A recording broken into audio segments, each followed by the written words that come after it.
உலக தமிழர்கள் அனைவருக்கும் வணக்கம், சலாம். கிட்டத்தட்ட ஒரு மாதம் காலமாக போது டெல்லி ஜந்தர் மந்தர்ல காக்ரோச் ஜனதா பார்ட்டியினர் கடுமையான போராட்டத்தில் ஈடுபட்டு வர்றாங்க. அவங்களோட சேர்த்து மாணவர்களும் கை கோர்த்திருக்காங்க. இதை பொறுக்க முடியாத பாஜக அரசு என்ன பண்ணிருக்காங்க அப்படின்னா, மிகப்பெரிய ஒரு தடியடியை நிகழ்த்திருக்காங்க. இதுதான் இந்தியா முழுவதும் இப்ப பேசு பொருளா இருக்குன்னு சொல்லலாம்.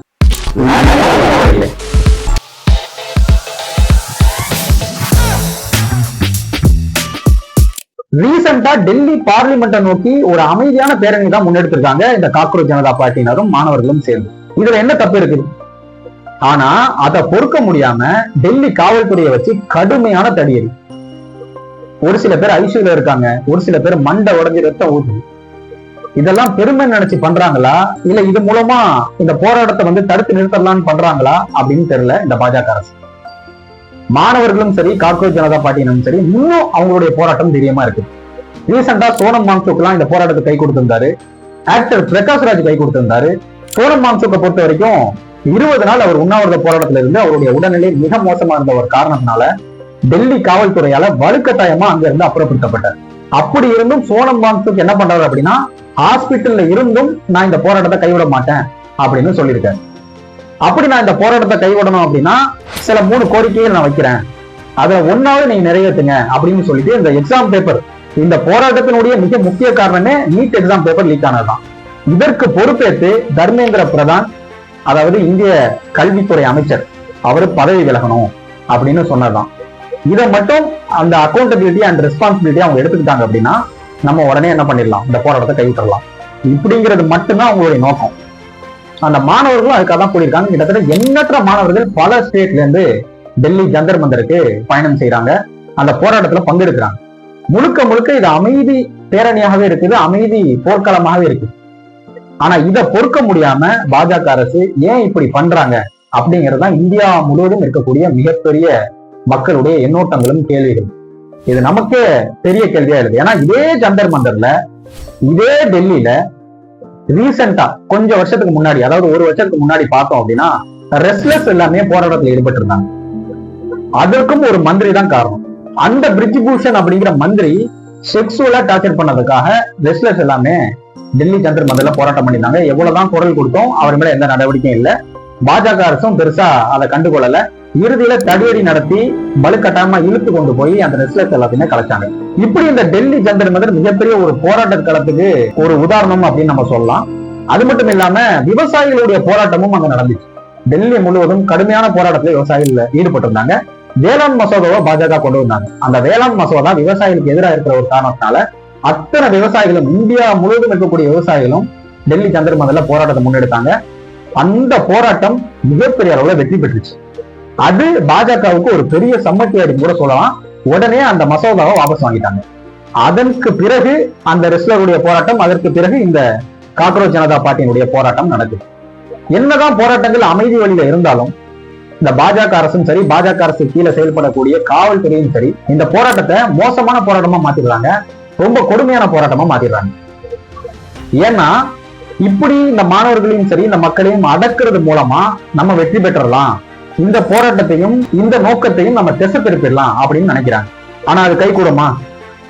இந்தியா முழுவதும் மக்கள் பார்த்துட்டு இருக்காங்க. அடுத்த வாட்டி நம்ம தான் வெற்றி பெற போறோம் அப்படின்னு பாஜக மமதையில ஆடிட்டு இருக்கு. இந்த மமதை தான் பாஜகவுடைய கண்ணை மறைக்குதுன்னு சொல்லலாம். ஆனா எந்த ஆட்சியா இருந்தாலும் சரி, உலகத்துல எத்தனை வருஷம் வேணா ஒரு கட்சியோ ஒரு அரசாங்கமோ ஆட்சி பண்ணலாம். அது முழுமையா நிலைக்குமா? ஒரு நாள் இல்ல ஒரு நாள் அது மிகப்பெரிய அடி வாங்கும் அந்த மக்கள் கிட்ட. இப்ப அந்த மக்கள் உணர்ந்துட்டாங்க. ஆனா இந்த ஆட்சி நிலைக்குமா அப்படிங்கிறத பாஜக அரசு கண்டிப்பா உணரணும். யாரெல்லாம் பாஜக அரசுக்கு எதிராக பேசுறாங்களோ, யாரெல்லாம் பாஜக அரசுக்கு எதிராக போராட்டம் பண்றாங்களோ, யாரெல்லாம் பாஜக அரசை கேள்வி எழுப்புறாங்களோ எல்லாருமே அப்ரஸ் பண்றது. அப்ப கேள்வி கேட்கிற எல்லாருமே நீங்க அப்ரஸ் பண்ணீங்க அப்படின்னா யாருக்கான ஆட்சியை நீங்க நடத்துறீங்க? இப்போ இந்த நீட் எக்ஸாமுக்காக தான் இந்த போராட்டம் மிகப்பெரிய அளவு நடக்குது. இடையில நீட் எக்ஸாமுடைய பேப்பர் லீக் ஆனதுக்கு மிக முக்கிய காரணம் இந்த போராட்டம். ஆனா இதற்கு விதை தூவுனதே தமிழ்நாடு தான். அப்படிப்பட்ட தமிழ்நாட்டில இருந்து பெரிய அளவுல எந்த ஒரு போராட்டமும் சரி, குரலும் எழலையே அப்படிங்கிற ஒரு வருத்தமும் ஒரு கேள்வியும் எனக்குள்ள ஊறிட்டு. நான் சொல்றது முழுக்க முழுக்க தமிழகத்தினுடைய அரசாங்கத்தை நோக்கி. அதுலயும் தற்போது தமிழ்நாட்டினுடைய சிஎம் இருக்கக்கூடிய மாண்புமிகு சி ஜோசப் விஜய் அவர்கள் எந்த வாய்ஸ் அவுட்டும் பண்ணல. சோனம் வாங்சுக் போராட்டத்தில் ஈடுபட்டிருந்தாரு, அவருக்காகவும் இந்த குரலும் எழுப்புற. டெல்லி ஜந்தர் மந்தருக்கு தான் அவர் போய் பார்க்கணும் அப்படின்னு அவசியம் கிடையாது. ஆனா கிட்டத்தட்ட டெல்லி ஜந்தர் மந்தருக்கு வந்து அந்த போராட்டத்துக்கு அவர் கை கொடுத்தாரு அப்படிங்கிற அளவுக்கு ஃபேக் நியூஸ் வந்து அதிக அளவுல தமிழ்நாட்டை தாண்டி வடநாட்டிலையும் அதிகமா பரவ ஆரம்பிச்சு. அதுதான் நமக்கு ரொம்ப ஆச்சரியமா இருக்குது. இது வரைக்கும் எந்த வாய்ஸ் அவுட்டும் பண்ணல. ஆனா தாவேக்காவினுடைய ஐடி விங்ல என்ன சொல்லியிருக்காங்க அப்படின்னா, நீட் தேர்வு ஒழிக்கப்படணும், இது கண்டனத்துக்குரியது இந்த போராட்டம் அப்படின்னு உப்பு சப்பு இல்லாம பேசியிருக்காங்கன்னு தான் நம்ம சொல்ல முடியல. ஏன்னா இந்த போராட்டம் நடக்குது இல்லையா, அது கூட சேர்ந்து இப்ப ராகுல் காந்தியும் போராட்டத்தில் ஈடுபட்டிருக்காரு. அதாவது காங்கிரஸும் உள்ள குவிச்சிருக்கு, காங்கிரஸுடைய கூட்டணி கட்சிகளும் உள்ள குவிச்சிருக்கு. ராகுல் காந்தியும் தரன்னு இழுத்துட்டு போறாங்க டெல்லி போலீஸ். ஏன்னா ராகுல் காந்தி டைரக்டா டெல்லியில இருக்கக்கூடிய பிஎம் வீட்டுக்கு நேராவே போயிட்டாரு. அந்த வீட்டுக்கு முன்னாடியே உட்காந்து போராட்டத்தை துவங்கிட்டார். ராகுல் காந்தி இப்ப யார் கூட்டணியில இருக்காரு? ராகுல் காந்தியுடைய கட்சி காங்கிரஸ் இப்ப யார் கூட்டணியில இருக்குது? தாவேகா கூட்டணியில இருக்குது. ஆனா விஜய் அவர்கள் பெரிய அளவுல எந்த குரலும் எழுப்பல. விஜய் அவர்கள் எங்களுடைய கொள்கை எதிரி பாஜக அப்படின்னு தான் சொல்றாரு. ஆனா வெறும் வாயளவுல அதை பேசிக்கிட்டு செயலளவு அதை காட்டலையே. முழுக்க முழுக்க அவருடைய எண்ணம் ஃபுல்லா திமுக திமுக திமுக தான் இருக்குது அப்படின்னா எனக்கு புரியல. எல்லாருமே எதிர்பார்க்கறது என்னன்னா, தமிழகத்திலிருந்து ஒரு குரல் வராதா அப்படிங்கிற ஒரு எதிர்பார்ப்பு தான் அந்த டெல்லி ஜந்தர் மந்தர்ல போராடக்கூடிய மக்களும் சரி, இந்தியா முழுவதும் இதை பார்த்து கொண்டிருக்கிற மக்களும் சரி எதிர்பார்க்கிறாங்க. தமிழ்நாட்டில இருந்து குரல் வருது, மக்கள் குரல் எழுப்புறாங்க. ஏன் இப்ப போராட்டம் கூட ரீசெண்டா இந்த தடியடிக்கு அப்புறம் போராட்டம் பண்ணிருக்காங்க. பல மக்கள் பல பகுதியில போராட்டம் பண்ணிட்டு இருக்காங்க தமிழகத்துல. ஆனா கவர்மெண்ட் கிட்ட இருந்து எந்த குரலும் இல்லையே. இதுக்கு முன்னாடி விஜய் அவர்கள் எப்படி வேணா இருக்கலாம். ஆனா இப்ப தமிழ்நாட்டினுடைய சிஎம் அவர்கிட்ட வேற என்ன எதிர்பார்க்கிறது? அவருடைய ஆதரவாளர்களும் சரி, அவருடைய கட்சிக்காரர்களும் சரி, ஜனநாயகன் படத்தினுடைய ரிலீஸை நோக்கி தான் இருக்காங்களே தவிர அங்க நடக்கக்கூடிய போராட்டத்தை பத்தி இதெல்லாம் ரொம்ப வருத்தமா இருக்குது. சொல்றதுக்கு வார்த்தைகள் இல்லை. ஏன்னா நம்ம என்ன சொன்னாலும் நமக்கு எதிராக தான் அவங்க கருத்து சொல்லுவாங்களே தவிர நம்ம என்ன சொல்ல வர்றோம் அப்படிங்கறத அவங்க புரிஞ்சுக்க மாட்டாங்க. வடநாட்டவர்களை புத்தி கட்டவங்க, அறிவில்லாதவங்க, சங்கிகள் அப்படின்னு சொல்லிட்டு என்னெல்லாமோ வந்து கலாய்ப்பு தள்ளினாங்க.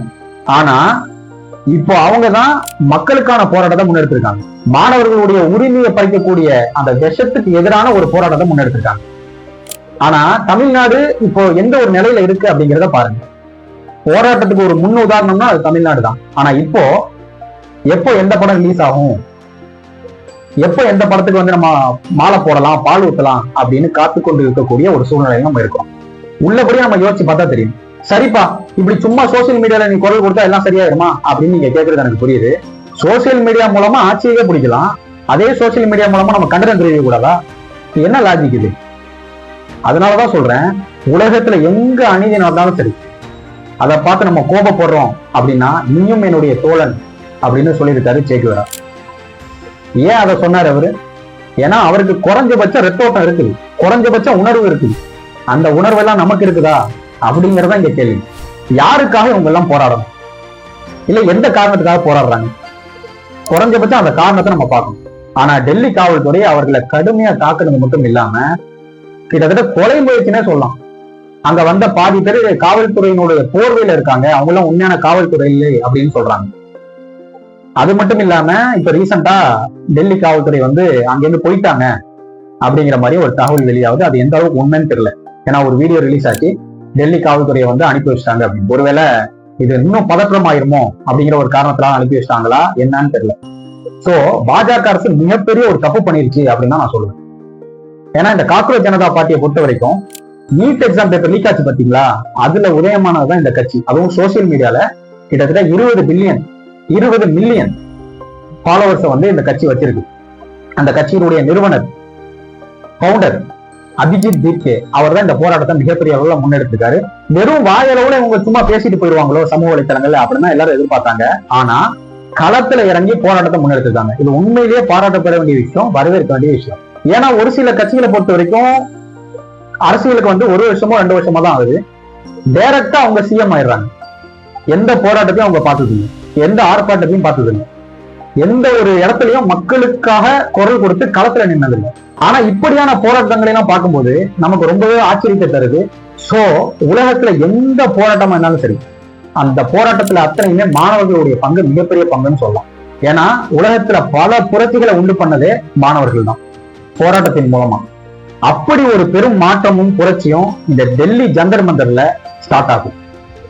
சோ பாஜகவுடைய கவுண்டர் ஸ்டார்ட் ஆயிருக்கு. பல பேர் பாஜகவை பத்தி வாய் திறக்கவே பயப்படுறாங்க, பாஜகவை பத்தி பேசவே பயப்படுறாங்க. அப்ப எதுக்கு நீங்க எல்லாம் ஓட்டு போட்டீங்க? யாரை நோக்கி கேள்வி எழுப்ப போறீங்க? யாரை எதிர்க்கணுமோ அவங்களை எதிர்க்கிறது இல்ல, யாரை எதிர்க்க தேவையே இல்லையோ அவங்களை எதிர்க்கிறது. இப்படிங்கிற ஒரு நடைமுறை தான் இந்த உலகத்துல இருக்கு. இந்த இன்சிடென்ட்டை பத்தி நீங்க என்ன நினைக்கிறீங்க அப்படிங்கிறத கமெண்ட்ல சொல்லுங்க. முடிஞ்ச வரைக்கும் இந்த காணொலியை ஷேர் பண்ணுங்க. நன்றி.